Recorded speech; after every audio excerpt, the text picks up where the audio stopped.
Dios les bendiga, hermanos y amigos. Les saluda una vez más su servidor en Cristo, Libardo Figueroa, desde Púlpito Virtual. Y aquí estamos trayéndote personajes. Segundo libro de Samuel, capítulo 19, versículo 37, traducción lenguaje actual, dice así: Yo le ruego a su majestad que me deje volver a mi tierra. Allí es donde quiero morir, para que me entierren junto a mis padres. Sin embargo, dejo al servicio de su majestad a mi hijo Quemán. Trátelo usted como mejor le parezca.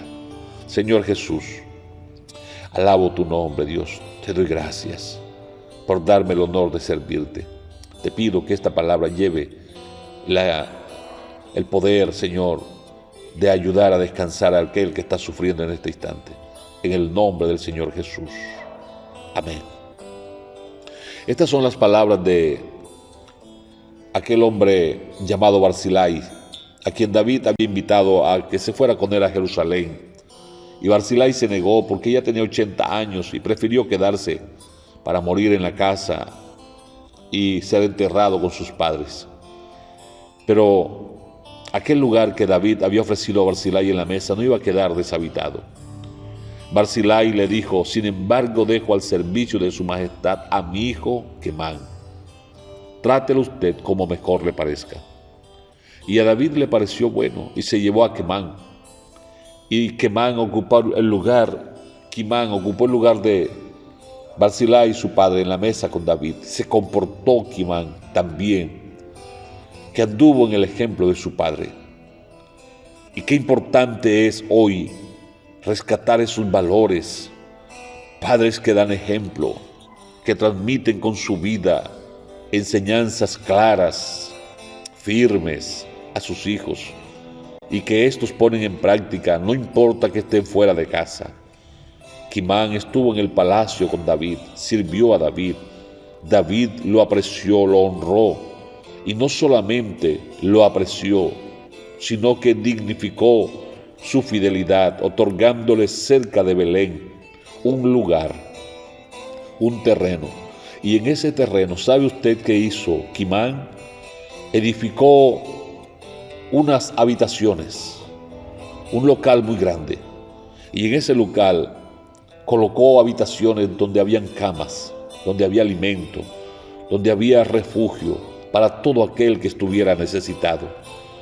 Y nos cuenta Jeremías 41, 16 y 17. Johanán y los jefes militares lo acompañaban, rescataron a los que Ismael se había llevado desde Mizpa. Luego de haber asesinado a Gedalías, entre ellos había mujeres, niños, soldados y oficiales del rey. Entonces comenzaron el largo camino de regreso y descansaron en Gurut Quimán, un lugar de descanso que está junto a Belén. De allí pasaron a seguir hasta Egipto. Gurut Quimán es el lugar que edificó Quemán, el hijo de Barzillai, y lo edificó con ese propósito de socorrer al desamparado, lo mismo que hizo su padre con David. Oh, qué hermoso ejemplo. Cuántos Quemán se necesitan en la casa de Dios, con el espíritu de aquel buen samaritano que socorrió al herido, que lo levantó. Cuántos heridos hay fuera de la casa de nuestro Padre Celestial, apartados, alejados del Señor. ¿Por qué no orar por ellos, tener el aceite listo, preparado, darles esa palabra de aliento para que se alimente su alma y así recobren fuerzas, para que retomen agua fresca, agua que fluye de la misma fuente eterna, el agua que sacia la sed del alma? Hagamos de la casa de Dios ese lugar de refugio, donde llegan los heridos.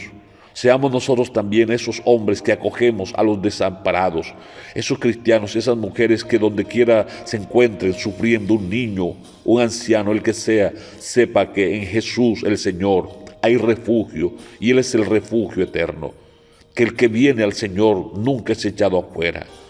En el Señor Jesús hallaremos descanso para nuestras almas. Él dice: venid a mí, todos los que estáis cargados y trabajados, que yo os haré descansar. Y qué maravilloso que ahí en Belén fue que naciera mi Señor Jesús, el que trajo la salvación para todos los perdidos. Sigámoslo a Él.